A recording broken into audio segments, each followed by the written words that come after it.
Саламатсыздар ма? Қалайсыздар? Сіздерге бүгін өте дәмді және де тез дайын болатын творожный пирогтың рецептімен бөлісейін деп отырмын. Ең алдымен менің каналыма тіркеліңіздер, ұнаса лайк басып, комментария қалдырыңыздар және де қоңыраушаны баса кетуді ұмытпаңыздар. Бұл пирогтың жасалу барысын видеоны соңына дейін көру арқылы біле алатын боласыздар. Тез уақытта осындай керемет дәмді пирогты жасап көріңіздер.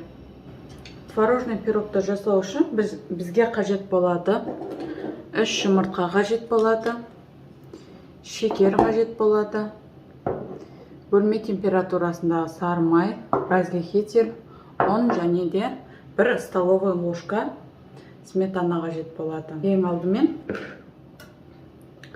шекерімізді саламыз. Үстіне 1 столовый ложка толтырып қаймақ салдым. Және де жұмыртқаның сары уызын қосамын қамырға. Ақ уызын начинкасына қолданып жіберемін. 3 желток қолданамын.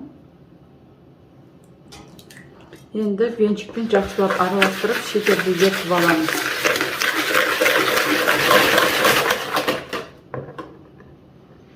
Үстіне сары майды қосамын.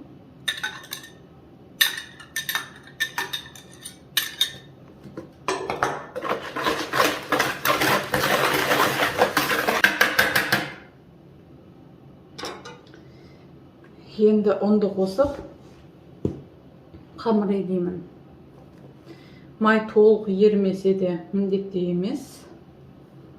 Аз-аздан ұнды қосып отырып, қолға жабыспайтын қамырды егеміз. Осы аралықта разрыхительді де қосып жібереміз. Ал бисмилля.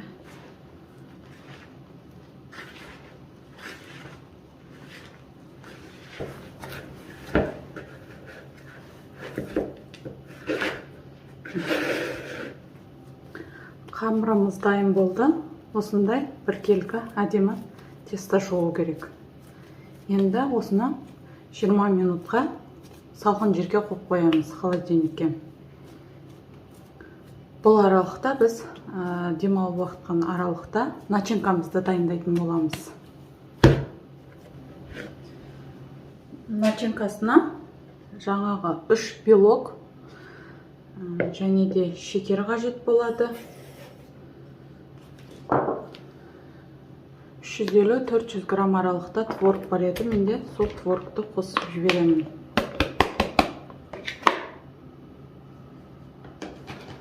Және де толы 1 столовый ложка қаймақ қосамын.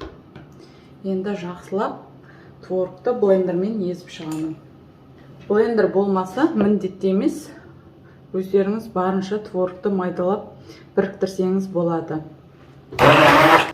Начинкамыз дайын болды.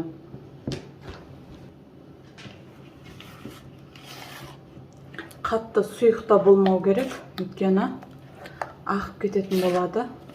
Біркелкі осындай әдемі начинка шықты.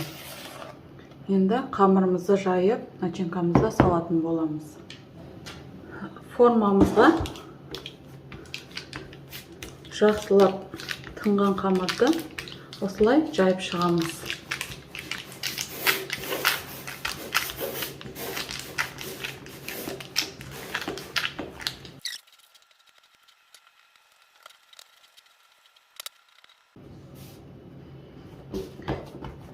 Міне барлық шетіне жайып, бортиктарын бәрін шығардым жақсылап. Енді начинкамызды салып болады.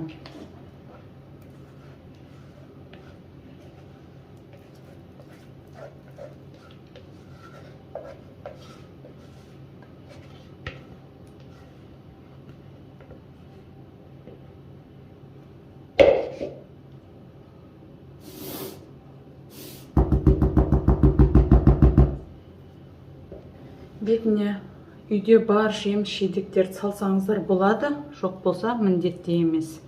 Мен үйде смородиным бар еді, содан қосып жатырмын.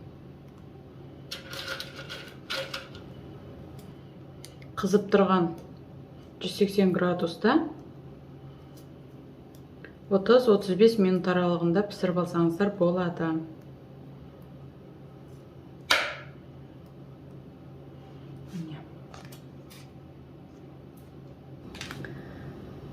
Пирогымыз дайын болды. Әсемдік үшін бетіне аздап сахарный пудра сеуіп жатырмын. Менің рецептімен жасап көріңіздер, өте дәмді болып шығатынына сенімдімін. Бізге ас болсын. Сіздермен болған мен Гүлжанар.